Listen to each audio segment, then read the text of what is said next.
In the Beijing Palace Museum, here is a unique set of Huizhou ink called Ink with Emperor Qianlong's painting and calligraphy in poems. This imperial ink set took 20 years to prepare. With classical shape, pattern, and materials, it represents the highest art level in the history of ink mold sculpture. In order to make copies of the Qianlong Imperial Ink, 64-year-old Feng Guoquan undertook the task of sculpting the ink molds. This will be a sculpture aimed at perfection.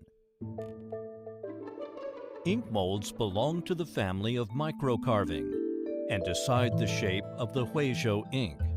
As brocade ink sets kept emerging, various forms of Huizhou ink molds appeared, advancing the ancient sculpting craft.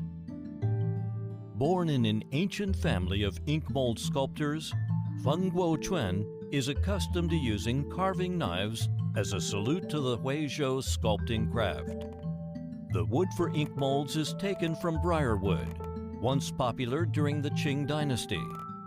His artistry of wielding the knife inherited the traditional techniques of line engraving, plane carving, relief sculpture, and picture carving, etc.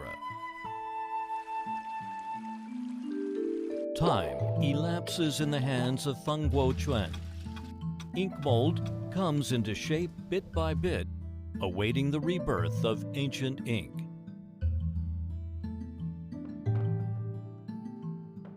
Glue is used for ink making, such as animal glue and bone glue in replacement of antler glue in ancient times.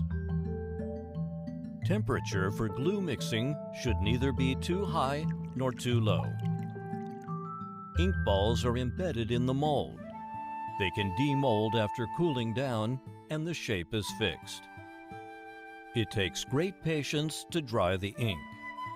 Not until over half a year will the ink dry in the shade.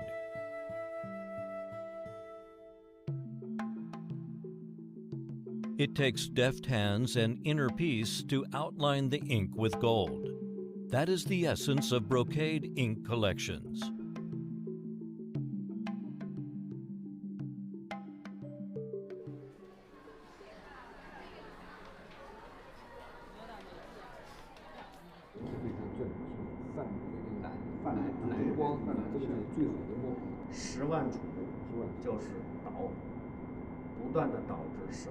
Replicas of the Qianlong Imperial Ink have been brought to life where the emperor once lived. This restored the glory of Anhui Ink.